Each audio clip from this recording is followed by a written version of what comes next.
नमस्कार, स्वागत है आप सभी का। मैं हूं आपके साथ कुमार कुणाल धीरज और आप देख रहे हैं मुद्दा में आज बात करेंगे छांगुर की, यानी जलालुद्दीन की। क्या जलालुद्दीन के ऊपर अफसरशाही का संरक्षण रहा है? यह एक बड़ा सवाल है। धर्मांतरण के धंधे का सरगना जलालुद्दीन उर्फ छांगुर को लेकर जांच एजेंसियों की परत दर परत पड़ताल में लगातार बेहद चौंकाने वाले खुलासे हो रहे हैं। छांगुर से जुड़ा धर्मांतरण मामला अब केवल धार्मिक कट्टरता या विदेशी फंडिंग तक सीमित नहीं दिख रहा है। यह पूरे उत्तर प्रदेश में फैले एक संगठित नेटवर्क का रूप और उसके तरीके के तौर पर सामने आ रहा है। नए खुलासों से साफ हो गया है कि यह केस धर्मांतरण, हवाला, जमीन घोटाले, राजनीतिक और अफसरशाही के संरक्षण के जाल में उलझा हुआ है। धर्मांतरण के धंधे का सरगना जलालुद्दीन उर्फ छांगुर के मामले में कुछ अफसरों की भूमिका भी संदिग्ध बताई जा रही है। 2019 से 2024 के बीच बलरामपुर में तैनात एक एडीएम, 2 सीओ और एक इंस्पेक्टर की भूमिका संदेह के घेरे में है। एक पूर्व आईपीएस भी इस पूरे मामले में घेरे में है। इन अफसरों पर आरोप है कि उन्होंने छांगुर की गतिविधियों पर जानबूझकर आंखें मूंद रखीं। इसके अलावा 2 तहसीलदार और कई राजस्व कर्मियों को भी जांच के दायरे में लाया गया है, जिन्होंने जमीन से जुड़े कागजों में गड़बड़ियों की और ट्रांजैक्शन को बिना जांच परख के मंजूरी दी है। चौंकाने वाली बात यह है कि एफआईआर में दर्ज गंभीर आरोपों के बावजूद कुछ पुलिस अधिकारी छांगुर को बचाने में लगे रहे। सूत्रों का दावा है कि छांगुर बाबा ने पुलिसकर्मियों को भारी रकम, गाड़ियां और अन्य उपहार देकर मामले को रफा दफा करने का प्रयास किया। इन अधिकारियों के खिलाफ जांच एजेंसियां जल्द ही कार्रवाई कर सकती हैं। छांगुर के कथित धर्मांतरण और देश विरोधी गतिविधियों के खुलासे के बाद उत्तर प्रदेश की सियासत में हलचल तेज हो गई है। सोमवार को प्रदेश सरकार में मंत्री संजय निषाद ने इस पूरे प्रकरण पर बड़ा बयान दिया। उन्होंने साफ आरोप लगाया है कि छांगुर को पिछली सरकारों का संरक्षण प्राप्त था, जिसकी वजह से वह वर्षों तक अपने नेटवर्क को मजबूत करता रहा और एजेंसियों की पकड़ से दूर रहा। मंत्री निषाद ने कहा, पिछली सरकारों में ऐसे लोग फलते फूलते थे, माफिया चुनाव लड़ते थे और छांगुर जैसे लोग खुलेआम अपने एजेंडे को अंजाम देते थे। यही कारण है कि उसके धार्मिक आस्था के नाम पर लोगों को गुमराह करना और राष्ट्र विरोधी ताकतों से साठगांठ करना शामिल रहा। तो क्या छांगुर को सियासी भी संरक्षण प्राप्त था? अफसरशाही के बारे में तो हम बात कर ही रहे हैं। और क्या छांगुर की गतिविधियों पर जानबूझकर आंखें मूंदी गई? यह भी बड़ा सवाल है, क्योंकि 4 अधिकारियों की जो भूमिका है वह बेहद संदिग्ध नजर आ रही हैं। इसमें एक पूर्व आईपीएस भी शामिल है, 2 तहसीलदार और कई राजस्व कर्मी भी जांच के दायरे में आ रहे हैं। और छांगुर के इस पूरे मसले पर और ज्यादा बातचीत करेंगे। चर्चा की शुरुआत करते हैं। हमारे सभी खास मेहमान हमारे साथ जुड़ चुके हैं। हमारे साथ भारतीय जनता पार्टी के तरफ से बतौर नेता गौरव मिश्रा साहब जुड़ चुके हैं। समाजवादी पार्टी के तरफ से बतौर प्रवक्ता अशोक तिवारी साहब जुड़ चुके हैं। हमारे साथ मैनेजिंग एडिटर एपीएन विनय राय जी भी जुड़ चुके हैं। आप सभी खास मेहमान का स्वागत है। शुरुआत मिश्रा साहब आप ही के साथ करते हैं। छांगुर को लेकर पूरे उत्तर प्रदेश नहीं बल्कि समूचे देश में एक हलचल महसूस की जा रही है। बात तो उत्तर प्रदेश की है, लेकिन इसकी गूंज पूरे देश में सुनाई दे रही है।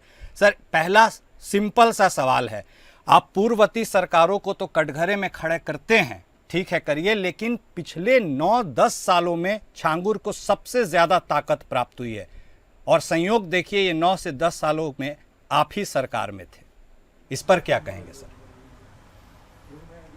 हाँ, देखिए, इस तरह के जो अपराधी होती हैं, जब उन पर शिकंजा कसता है और जब सरकार उनके मनमाफिक नहीं होती है तो वो प्लान बी और प्लान सी और प्लान डी पर काम करते हैं और कानून को किस तरह से बाईपास किया जाए उसके रास्ते अख्तियार करते हैं। और स्वाभाविक है कि उन रास्तों में वो उन सारे सुरक्षा के उपाय वो बनाते हैं जिससे वो पकड़े ना जाएं, या वो सारे प्रबंधन करते हैं जिससे उनको संरक्षण प्राप्त हो सके। लेकिन एक समय सीमा के बाद, चूंकि ये सरकार इस तरह के अपराधों को बढ़ावा नहीं देती है, सरकारी सरपरस्ती में इस तरह के अपराध फलते फूलते नहीं है। जैसे सपा की सरकार में आजम खान का खुला संरक्षण होता था इस प्रकार के अपराधियों के साथ, और खुले रूप में इन लोगों का कारोबार चलता था, चाहे वो अपराध का कारोबार करते रहे हों, चाहे वो फेक मनी का पाकिस्तान से या चीन से या नेपाल के रास्ते जो तस्करी होती थी, नकली नोटों का कारोबार वो रहा हो, या फिर धर्मांतरण का इस तरह का खुला खेल रहा हो। इस सरकार ने इन सभी चीजों पर कड़ाई से प्रभावी तरीके से कार्रवाई की है और प्रतिबंध लगाया है, जिसका परिणाम है कि एक समय सीमा के बाद इसका ये काला कारोबार उजागर हो गया और निर्धड़ल्ले से इनके ऊपर सभी एजेंसियां कार्रवाई कर रही हैं। और जो सरकार में शामिल लोग होंगे या शासन में होंगे या फिर समाज के अंदर होंगे, उनको तो सजा तक पहुंचना ही पड़ेगा, उनको दंड का भागी बनना ही पड़ेगा किसी भी प्रकार के अपराध में अगर वो शामिल है, क्योंकि सरकार की नीयत साफ है, स्पष्ट है, वो बख्शने के बिल्कुल मूड में नहीं है और इस तरह के अपराध की उत्तर प्रदेश में कोई गुंजाइश नहीं है। गौरव साहब, आमतौर पर बाबा की सरकार को यानी योगी बाबा की सरकार को बुलडोजर एक्शन के लिए भी जाना जाता है। क्या इस बार कुछ एक्शन अफसरशाही पर भी होगा? क्योंकि एक कंप्लेंट यह भी होती है सरकार के ऊपर कि आप अफसरशाही को संरक्षण देते हैं, और इसमें तो साफ तौर पर दिख रहा है सर, ऊपर से लेकर नीचे तक अफसरों का ही खेल है। आंख में धूल सरकार के अगर किसी ने झोंका है तो उसमें अफसर भी शामिल है। जी हाँ, इसमें जैसा कि आपने शुरू में ही बताया कि राजस्व विभाग के चाहे लेखपाल हों, तहसीलदार हों, या फिर एसडीएम रैंक का अधिकारी हो या इंस्पेक्टर रैंक का अधिकारी हो, पुलिस का अफसर हो, सभी जिस तरह के नाम आ रहे हैं जांच में, ये कोई बख्शे नहीं जाएंगे। और उत्तर प्रदेश में पूज्य योगी आदित्यनाथ जी की सरकार में किसी भी प्रकार के भ्रष्टाचार में लिप्त सरकारी अपराधियों को कोई संरक्षण नहीं मिला है और सर्वाधिक सरकारी कर्मचारी अधिकारी या तो फोर्सफुली उनको रिटायर कर दिया गया या फिर वो जेल काट रहे हैं, इस अंजाम तक पहुंचे हैं। तो ये भी मान के चलिए कि इनको भी कोई फूलों का हार नहीं पहनाएगा, इनके भी हाथों में हथकड़ियां लगेंगी। जिस तरह से संरक्षण दिया है, जिस तरह से नाम उजागर हो रहा है मीडिया के माध्यम से, लेकिन पूरी जांच होने दीजिए, स्पष्ट हो जाए कि किसका कितना हाथ है भी या नहीं है, तो वो भी दंड के भागी बनेंगे, उनको भी कोई नहीं बचा सकता, कानून के दायरे में उनको भी आना ही पड़ेगा। ठीक है, तिवारी साहब भी हमारे साथ जुड़े हुए हैं। तिवारी साहब, देखिए, हर बार की तरह इस बार भी आप ही के कोर्ट में बॉल को डाल दिया गया है। पूर्ववर्ती सरकार यानी मुख्यतः निशाने पर आप ही हैं कि आपके समय में जो संरक्षण मिलता था उससे इतनी ताकत मिल जाती थी इन जैसे तत्वों को कि वो अपना नेटवर्क चला लेते थे, लेकिन उस लिमिट के बाद आखिर उन्हें धराशायी कर दिया गया, जो इस सरकार में हुआ। आप मुस्कुरा भी रहे, मुस्कुरा क्यों रहे ये बता दीजिए, और अपने तरफ से क्या कुछ ऐड करना है।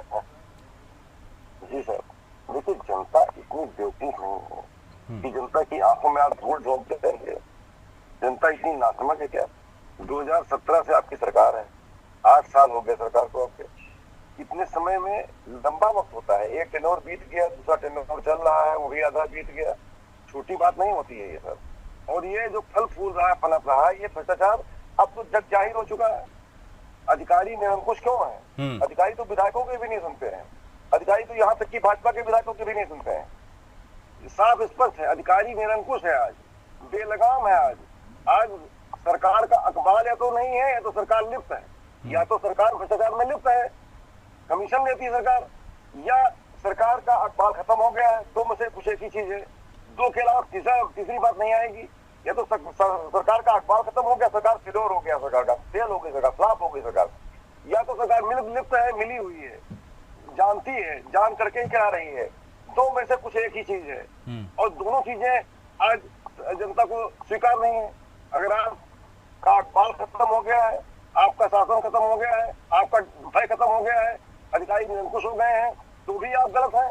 अगर आप लिप्त हैं तो बहुत बड़ी गलती आप कर रहे हैं, बहुत बड़ा समस्या पैदा कर दिया आपने। दोनों ही हालात में सरकार को इस्तीफा दे देना। तो किसकी भूमिका पर सबसे ज्यादा आपको तकलीफ या शक है तिवारी साहब, अफसरशाही की भूमिका पर या फिर सियासी रोल में? अरे, अफसरशाही को सरकार ही चलाती है सर। हाँ, अगर अफसरशाही निरंकुश है तो सरकार का फेल्योर माना जाता है सर। या तो सरकार लिप्त है या सरकार फेल है। सरकार फेल है तब भी इस्तीफा देना चाहिए, सरकार लिप्त है तब भी इस्तीफा देना चाहिए। योगी आदित्यनाथ जी का इस्तीफा होना चाहिए इस पर योगी आदित्यनाथ जी को इस्तीफा देना चाहिए। धर्मांतरण छोटा मुद्दा नहीं है। आज आप संभाल नहीं पा रहे हैं उत्तर प्रदेश को, आज इतनी बड़ी संख्या में धर्मांतरण हो रहा है, पैसा ले दे के हो रहा है, घूस खा के हो रहा है, क्यों हो रहा है? आपकी सरकार फेल है। आपकी सरकार फेल है तो आपको अधिकार नहीं सरकार में रहने का, आपको एक मिनट भी अधिकार नहीं सरकार में रहने का। या तो आपकी सरकार लिप्त है, या तो आपके नेता जो कि एमएलए हैं, मंत्री हैं, पैसा खा रहे हैं, या तो ये तो पैसा खा रहे हैं, या तो जेल है, दो में से कुछ एक ही है। और ठीक दो में है। से जो भी है आपको इस्तीफा करना, योगी जी का इस्तीफा होना चाहिए इस पर, ये मैं इस्तीफे की मांग करता हूँ योगी जी। ठीक है तिवारी साहब, विनय राय जी भी हमारे साथ जुड़े हुए हैं। विनय जी, क्या ये only tip of the iceberg है? एक छांगुर जो तथाकथित बाबा है, उसे कॉमनली उस नाम से वहां पर उसे यूज किया जाता था, उसकी संज्ञा दी जाती थी। ऐसे में क्या यह सिर्फ एक कड़ी है और इसके पीछे ऐसे कई सारे छांगुर निकलकर सामने आते हैं? लेकिन यदि ऐसा होता है तो फिर कटघरे में कौन खड़ा होगा? पूर्ववर्ती सरकार, मौजूदा सरकार या अफसरशाही? नहीं, पूर्ववर्ती सरकार तब खड़ी होती जब तुरंत सत्ता से उसकी विदाई हुई होती। 8 साल से अगर वो सत्ता में नहीं है और 8 साल से आप सत्ता में हैं तो आपका इंटेलिजेंस फेलियर है, आप दोषी हैं उसके लिए कि आप ऐसे लोगों पे शिकंजा नहीं कस पाए और 8 सालों तक आपको कोई इनपुट नहीं मिला इस तरीके का कि कौन लोग इसमें इन्वॉल्व है, किस तरह का आपराधिक घटनाएं चल रही हैं। तो सबसे पहले तो जिस जगह पर छांगुर था उससे संबंधित उसके अंतराल क्षेत्र में आने वाले वो सभी पुलिसकर्मी और इंटेलिजेंस लोग दोषी है, नंबर 1। दूसरी चीज, किसी व्यक्ति का नाम लगा देना, जैसे अभी मिश्रा जी ने आजम खान का नाम रख दिया। आजम खान पर धर्मांतरण का आरोप नहीं है, तस्करी का आरोप नहीं है, फेक करेंसी का आरोप नहीं है आजम खान के ऊपर। तो जब आप अपनी जिम्मेदारी से बचते और दूसरे पर जब आरोप आप लगा देते हैं तो उससे ओरिजिनल जो सही वायदे में जो मुलजिम होता है वो बच जाता है। तो बेहतर होता है कि जो वाकई दोषी है उसका नाम अगर आप इंगित करेंगे उस पर कार्रवाई हो, तब जाके क्राइम कंट्रोल होता है। मान लिया छांगुर की बात आ रही है, वो माइनॉरिटी से आता था, किसी माइनॉरिटी के नेता का नाम ले लीजिए, कौन कौन संरक्षण देने वाले हैं। तमाम ऐसे कार्यकर्ताओं को हमने देखा है, कार्यकर्ता नहीं कहेंगे उनको, बल्कि वो फोटो खिंचाने की फोबिया होती है।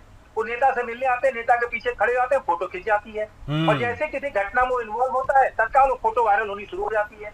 तो नेता तो डबल मुसीबत में है, वो फोटो खिंचाए कि ना खिंचाए। अभी मिश्रा जी मान लीजिए है भाजपा के, अब कोई आदमी उनके इलाके का आवे, भैया कहे आपके साथ हम फोटो खिंचाना चाहते हैं, तो क्या मिश्रा जी मना कर देंगे? कैसे मना क्या करेंगे? कई बार सही किसी बात। कार्यकर्ता के साथ आ जाता है। तो मेरा मत ये है, कोई व्यक्ति हो, XYZ में नहीं कहता, जैसे अपराध की पहले घटनाएं होती थी, प्रतीक का और मुख्तार का नाम आ जाता था। मैं कह रहा हूं कि घटना 8 साल से आप सत्ता में है और किसी का भी संरक्षण हो, XYZ, वो पूर्व में कोई था, वर्तमान में कोई था, अभी भी कोई पीछे से है, ये देखना सरकार की जिम्मेदारी है, इनकी जांच एजेंसियों की जिम्मेदारी है। और सिर्फ एक व्यक्ति को उठा लेने से बात नहीं बनेगी, ये देखना पड़ेगा कि चेन क्या है। इस अपराध की अगर चेन बड़ी है तो चेन को पकड़िए, तब जाकर आप शिकंजा कस पाएंगे। वरना 24 करोड़ की आबादी में एक अकेला छांगुर नहीं सर्वाइव कर रहा है। जैसे पहले आरोप लगा करता था कि लोग क्रिश्चियन में कन्वर्ट कर रहे हैं, मिशनरियां काम कर रही हैं, तो क्या एक आदमी काम करता था? हॉस्पिटल के नाम पर, धर्मार्थ कार्य के नाम पर धर्मांतरण कराए जाते थे। तो आज की तारीख में अगर छांगुर का नाम खुलकर सामने आया है तो मैं सरकार से बस इतना ही निवेदन करूंगा कि जांच एजेंसियों को थोड़ा एक्टिवेट करें और चेन पता करें कि कोई एक जिले में व्यक्ति है या पूरे प्रदेश में कोई ऐसा नेटवर्क काम कर रहा है, तब जाके कार्रवाई हो पाएगी। अन्यथा फिर एक आदमी को उठाकर बंद कर देंगे, 2-4 दिन हम लोग टीवी चैनल पे इसकी चर्चा कर लेंगे, लेकिन निष्कर्ष नहीं निकल पाएगा। सही बात है मिश्रा साहब, ये बात तो ठीक है, इससे आप इत्तेफाक रखते हैं। और एक सवाल यह भी है कि देखिए, विदेश से पैसा आना, हवाला से उसको खपाना, नेटवर्क के अन्य सहयोगी भोली भाली लड़कियों को अपने प्रेम जाल में फंसाना, और उसके ऊपर तथाकथित जो अफसर हैं जिन्हें काम तो सरकार के लिए करना चाहिए लेकिन काम छांगुर के लिए करते हैं, उनका संरक्षण, ये इतना खतरनाक कॉकटेल है मिश्रा साहब कि इसकी सीमा केवल बलरामपुर तक ही जरूरी नहीं है कि सीमित रहे। क्या अब उस ओर भी आप सोच रहे हैं कि बलरामपुर से आगे पूरे उत्तर प्रदेश की किन किन इलाकों और सीमाओं तक ऐसे कई छांगुर बिछे पड़े होंगे? जी हाँ, देखिए, ये एक सांस्कृतिक युद्ध है और ये देश 11वीं शताब्दी से यह समस्या झेल रहा है, इस संघर्ष को देख रहा है। रही जहां तक बात अभी राय साहब ने कहा, तो 2022 में 80 लोगों ने रामपुर में हिंदू धर्म में वापसी की थी, घर वापसी की थी इस्लाम से, और उन्होंने सीधा आरोप लगाया था कि हम लोगों को इस्लाम धर्म में जाने के लिए आजम खान साहब ने दबाव डाला था, उनके ऊपर सीधा आरोप लगाया था उन लोगों ने, और एक भी FIR नहीं दर्ज हुई थी, और उनकी जमीनों को कब्जा करने का भी आरोप लगाया था और धमकी देने का आरोप लगाया था। कलीम सिद्दीकी को याद करिए, 11 लोगों, जो मेरठ का मामला था, वो भी कन्वर्जन का रैकेट चलाता था, इस्लामिक प्रीचर था, और 11 लोगों को उम्र कैद की सजा हुई। 835 मामले दर्ज हुए, 182 लोग जेल में बंद हैं। आप बताइए, जिसमें से 98% मामलों में चार्जशीट दाखिल हो गए। सपा सरकार में कितना काम हुआ था जरा बताइए। ये सारे अपराध, सारे कोड सपा सरकार के कालखंड में ही जन्म लिए थे और उसी में फले फूले थे, और उनको जड़ से समाप्त करने में समय लगेगा। और ये वार कोई ऐसा नहीं कि उत्तर प्रदेश में पनपा है, इसके लिंकेजेस विदेशों से है। जैसा आपने कहा विदेशों से पैसे आ रहे हैं, ठीक है, हमारी सरकार ने बहुत सारे एनजीओ 3000 से ज्यादा एनजीओ को बैंड कर दिया, एफसीआरए के कानून में बदलाव किया, बावजूद इसके रेमिटेंस तो आ रहे हैं ना। यहाँ से लोग जाते हैं, वहां नौकरी करते हैं, काम करते हैं, पैसे भेजते हैं। अब वो पैसे किस रूप में आ रहे हैं, कैसे आ रहे हैं? अब आप देखिए कश्मीर से ये मक्के की बाली होती है, मक्के की बाली को एक्सपोर्ट किया जाता था केसर के नाम पर, और केसर का मूल्य वहां से लिया जाता था और उन पैसों को आतंकवाद में खपाया जाता था। तो रूट तो ये खोजते हैं, ये क्रिमिनल्स हैं, इनके 10 रास्ते, उस पर भी रिसर्च करते हैं, शोध करते हैं। तो इनको सुरक्षा का शील्ड नहीं दिया जा सकता। और जहां पे इस तरह के लोभी लोग होंगे, चाहे वो ब्यूरोक्रेसी में हो, चाहे वो शासन में हो, वो इनके लिए फैसिलिटेशन का काम करेंगे और लाभार्थी बनेंगे तो कानून का दंड भोगेंगे। मिश्रा साहब, ठीक है, तक जाना मिश्रा साहब, बहुत विनम्रता से आपसे एक सवाल मैं पूछ रहा हूं। सर, आपने रामपुर का जिक्र किया, उस 80 लोगों के कन्वर्जन का जिक्र किया, आपने यह भी बताया कि कोई एफआईआर नहीं था। तो क्या ये कुछ ऐसे सेगमेंट भी हैं जो इसे भी इंडस्ट्री के रूप में देख रहे हैं? जब आजम खान साहब थे तो पैसे लेकर के मान लीजिए कन्वर्ट हो गए, अब आप हैं, आपकी चाबुक चल रही है, तो हो सकता है उन्होंने घर वापसी कर ली। क्या इस एंगल से भी आप सोचते हैं कि दबाव इतना ज्यादा था कि एक आदमी ने भी मुंह नहीं खोला? देखिए, एक किसी भी चीज का एक प्राकृतिक स्वाभाविक स्वरूप होता है। जब उसको किसी भी प्रकार से दबाव पूर्वक, बलपूर्वक अगर परिवर्तित किया जाए तो एक ना एक समय आता है जब वो अपने मूल स्वरूप में जाना चाहता है। और ये जो घर वापसी आप देखते हैं, किसी को बलपूर्वक नहीं किया गया है। ये अगर हिंदू धर्म में वापस आ रहे हैं तो उनके पुरखे हिंदू थे, इसलिए वो वापस आ रहे हैं। ऐसा नहीं कि किसी मूल रूप से किसी ईसाई या इस्लामिक व्यक्ति को हिंदू धर्म में जबरन कन्वर्जन कराया जा रहा है। आज चीन के अंदर 20 लाख से ज्यादा लोग कृष्ण भक्त हैं, जो एक प्रकार से एथिस्ट कंट्री है। वो किस कारण से है? जबरदस्ती तो वहां से हिंदुस्तान से कोई जा नहीं रहा है कन्वर्जन कराने, लेकिन लोग मान रहे हैं। चेकोस्लोवाकिया हो, रूस हो, दुनिया के तमाम देश हो, वो हमारी संस्कृति से प्रभावित होकर, आकर्षित होकर के आ रहे हैं। ना कि हम कहीं तलवार के बल पर, लोभ के बल पर, लव जिहाद के बल पर किसी को कन्वर्जन कराने का प्रयास कर रहे हैं। तो मुझे लगता है कि आज एक ऐसी सरकार है जो इस तरह के घिनौने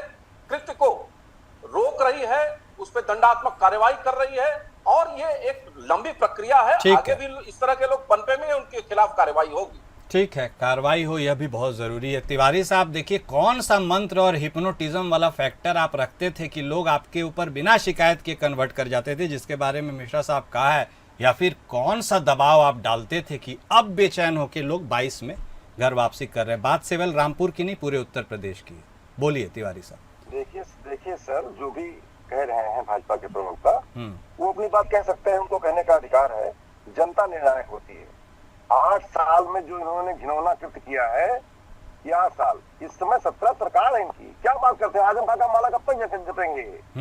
जपते थक जाएंगे, बीमार हो जाएंगे जपते। जनता अब जो आज का समय देख रही है, 17 के बाद 24 में जनता ने नकार दिया है इनको। महंगाई, भ्रष्टाचार और जो है बेरोजगारी चरम सीमा पर है। शासन फेल है इनका। आज जंगल राज है, पुलिस कुछ कर ही नहीं पा रही है, अधिकारी सब भ्रष्ट हैं, खाने पीने में मस्त हैं। ये सारी चीजें जनता के सामने आ चुकी हैं। 27 में इनकी विदाई जनता कर देगी। अब ये बेवल है, बेचैन है, हमेशा सपा सपा सपा सपा सपा, आजम आजम आजम आजम आजम आजम। इससे काम नहीं चलने वाला है। अब काम चलने वाला जनता की जवाबदेही बतानी पड़ेगी। छांगुर के विषय में बताना पड़ेगा, अधिकारी क्यों पैसा ले रहे थे, क्यों खा रहे थे? आपका डर नहीं था क्या? आपका शासन फेल है क्या? आपके विधायक क्या कर रहे हैं? हम दिनों तो आप ही के विधायक बैठे हुए हैं। आपके विधायक क्या काम करते हैं? विधायक कान में तेल डाले बैठे हुए हैं, मंत्री कान में तेल डाले बैठे हुए हैं। योगी जी, आप क्या देख रहे हो? आप न देख रहे हो, न सुन रहे हो, न समझ पा रहे हो। ऐसे अक्षम सरकार को इस्तीफा देने के अलावा क्या करना बचता है? अगर आपको जनता से जरा भी प्रेम है तो हट जाइए। योगी जी, आप इस्तीफा दे दीजिए। मैं तो इस्तीफा मांग रहा हूँ आपसे। ये छोटा प्रकरण नहीं है, धर्मांतरण का प्रकरण बहुत बड़ा प्रकरण है। आपकी सरकार में आप हिंदू की बात करते हो। कुंभ में जब मौतें होती हैं, आंकड़ा नहीं दे पाते हो आप। क्यों नहीं देते हो आंकड़ा? उनको मुआवजा क्यों नहीं देते हो आप? मुआवजा आखिर जनता के पैसे से देना है मुआवजा आपको लोकतंत्र है हमारे यहाँ। आप मुआवजा नहीं देते हो, आप किसी को जो है डिक्लेयर नहीं करते हो कौन कौन मरा। आप कितने बेईमान हो, कितने झूठे हो, कितने मक्कार हो आप, कि आप के समय में धर्मांतरण इतनी चरम सीमा पर हो रहा है आप देख नहीं पा रहे हो, सुन नहीं पा रहे हो, समझ नहीं पा रहे, खाली जेबें भर रहे हो। आपके अधिकारी जेबें भर रहे हैं, आपके शासन में लोग जेबें भर रहे हैं, और क्या कारण है उसका? इसका जवाब देना पड़ेगा। आप बच नहीं पाओगे। सभा ठीक, 17 की पहले सभा थी, ठीक आज है। सभा है, हाँ। आप तो आप सरकार में हो सर जी। ठीक है तिवारी जी। विनय राय जी, देखिए 2 सवाल है छोटे छोटे सर, आप जरूर उस पर अपना इनपुट दे दीजिएगा। एक तो एक वक्त था जब विकास दुबे वाली भी घटना लोगों को याद आती है, खाकी पर हमला हुआ था तो खूब पुरजोर तरीके से बदला लिया गया, पूरा देश जानता है उसके बारे में। लेकिन जब प्रशासन के लोग ही तथाकथित क्रिमिनल्स को संरक्षण देते हैं, उनके ऊपर एक्शन की गूंज सुनाई नहीं देती है। इसके ऊपर जरूर कह दीजिएगा। और जिस ओर इशारा कर रहे हैं तिवारी साहब, इस्तीफा दे देना चाहिए, तो क्या आप भी नैतिकता के दायरे में रहकर इस्तीफा देने का दौर है या वह दौर अब समाप्त हो गया? देखिए, मैंने पहले भी कहा, जब आप आरोप किसी पे लगाते हैं तो वास्तविक जो मुलजिम हो तो उसको बचाते हैं। अभी मिश्रा साहब ने 80 मुस्लिम तो जो हिंदू बनूं का जिक्र किया रामपुर का, लेकिन उसी 2022 में लगभग 530 लोगों की घर वापसी हुई थी। तो क्या उन 530 लोगों से पूछा गया आप कैसे मुस्लिम बने थे, किसने बनाया था? शायद अगर पूछताछ की गई होती तो हो सका छांगुट नाम उसी समय खुल गया होता। तो आपने घर वापसी का तो ढिढोरा पीट दिया। आपके टारगेट पे चलिए आजम खान साहब थे, तो उनका आपने जिक्र कर लिया कि आजम पेपर में भी छप गए, आजम साहब बड़ा नाम था, आपने 80 का जिक्र भी कर लिया। लेकिन वो 530 का टोटल फिगर था मिश्रा जी 2022 में। बाकी को किसने धर्मांतरण कराया था, इसकी जांच क्यों नहीं हुई? सवाल यही उठ रहा है। जो बात कही जा रही है इस समय, केवल हम छांगुर पे आकर नहीं रुकेंगे। होता क्या कि एक कोई ट्रेन एक्सीडेंट होता है तो बाद में कुछ पटरियां ट्रेन से उतरती हैं, कहीं कुछ होता तो लगातार खबरें बनी रहती है। मेरा मसला सिर्फ इतना है कि नैतिकता की बात ये नहीं है कि अब कोई घटना हुई तो सीधे मुख्यमंत्री इस्तीफा देते हैं, लेकिन मुख्यमंत्री कोई धर्मांतरण में इन्वॉल्व नहीं है। अगर उनके सिस्टम का कोई व्यक्ति इन्वॉल्व है तो सीधे तौर पर चिन्हित किया जाना चाहिए। एक SIT बना दिए, मैं तो कहता हूँ आप SIT बनाइए और पूरे प्रदेश में इसकी जांच कराइए। और आपके पास कम से कम पूछताछ करने के लिए वो 530 लोग हैं जो 2022 में घर वापसी करके आए थे। उन्हीं से पूछिए कि आपको किसने इस्लाम धर्म कबूल करवाया था, किन परिस्थितियों में आप हुए थे, मजबूरी में हुए थे, लालच में हुए थे, दबाव में हुए थे, किस कारण हुए थे। अगर पता करेंगे तो हो सकता है कोई व्यक्ति ना पर्दे के पीछे से साइसन किसी के खिलाफ कोई काम कर रहा होगा तो एक्सपोज हो जाएगा। कोई शौकिया का धर्मांतरण किया वो उसमें चली सरकार बेबस है, लेकिन अगर कोई जबरदस्ती कोई काम कर रहा है, कोई प्रलोभन देके काम कर रहा है, तो उसके लिए कानून की धाराएं हैं, उसके खिलाफ कार्रवाई होनी चाहिए। और सबसे बड़ी बात है, इसमें इंटेलिजेंस का काम ही होता है। ब्लॉक लेवल से लेकर तहसील लेवल से जिले लेवल तक LIU के लोग घूमते रहते हैं, लोगों के संपर्क में रहते हैं। तो आखिरकार कर क्या रहे थे? उनके पास ऐसा इनपुट नहीं आया कि ऐसा कुछ होने वाला है। तमाम कोई यात्राएं निकलती हैं, कोई धार्मिक आयोजन होता है, उसमें भी एक इंटेलिजेंस इनपुट आता है कि कौन व्यक्ति संदिग्ध है, कौन क्या कर रहा है, किस तरह की उसकी गतिविधियां हैं। तो मुझे लगता है कि एक बार इंटेलिजेंस को इस मुद्दे पर गंभीरता से बात करनी चाहिए। और पूरे प्रदेश में अगर एक छांगुर का मामला खुला है तो पूरे प्रदेश में एक बार अपने सिस्टम को एक्टिवेट करके पता करना चाहिए कि कहीं ये गतिविधियां उसके इलाके में भी तो नहीं चल रही हैं, और चल रही है तो चला कौन रहा है, किस उद्देश्य से चला रहा है, तो धर्मांतरण क्यों हुए या क्यों कराए जा रहे हैं, तब जाकर के आप अंकुश लगा पाएंगे ऐसी गतिविधियों। ठीक है विनय राय जी, एक छोटी सी बात और बता दीजिए, ये अफसरशाही जो है वो एक कुशन में एग्जिस्ट करती है। सरकार के ऊपर तो कांटों भरा ताज है, आज भले सत्ता पक्ष में कल विपक्ष में 5 साल बाद बैठ सकते हैं, लेकिन अफसरशाही एक कंटिन्यूएशन में काम करती है और उनकी अकाउंटेबिलिटी उतनी तय नहीं होती है। सवाल सरकार से पूछे जाते हैं, क्या यह उसको बल देता है और तभी तथाकथित अफसर सो कॉल्ड इस तरह के एक्ट में इन्वॉल्व होते हैं? देखिए, सत्ता जिधर अधिकारी उधर, जो पुलिस की लाठी और सत्ता की जो लाठी होती है ना, वो सत्ता के साथ साथ घूमती है।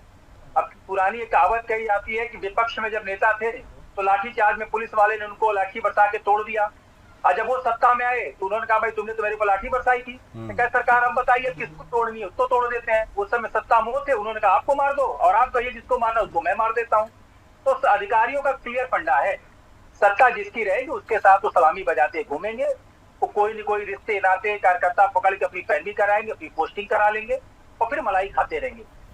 पॉलिटिकल जो सिस्टम के लोग हैं उनकी जिम्मेदारी है को परखें कि पहले वो कैसा था, उसका कंडक्ट पहले कैसा था, आज कैसा है। किसी के दबाव में, किसी के कहने पर ना करके अपने न्यायपूर्ण तरीके से कार्रवाई करें, तो मुझे लगता है कि अधिकारियों के अंदर भी खौफ रहेगा और सही तरीके से सिस्टम चल भी पाएगा। और वो जरूरी भी है। बहुत शुक्रिया आप सभी खास मेहमान का अपना वक्त देने के लिए और इस चर्चा में शामिल होने के लिए। घटना केवल बलरामपुर के छांगुर तक ही सीमित नहीं है, हो सकता है ऐसे कई छांगुर पूरे उत्तर प्रदेश की सियासी फिजा में हवा लेते हुए नजर आ रहे हों। ज़रूरत है उन पर भी नकेल कसने की और वैसे अफसरों को भी चिन्हित करने की जिन्होंने इस तरह के कुकृत्य करने वाले को और पाला पोसा है। मुद्दा में आज बस इतना ही। नमस्कार।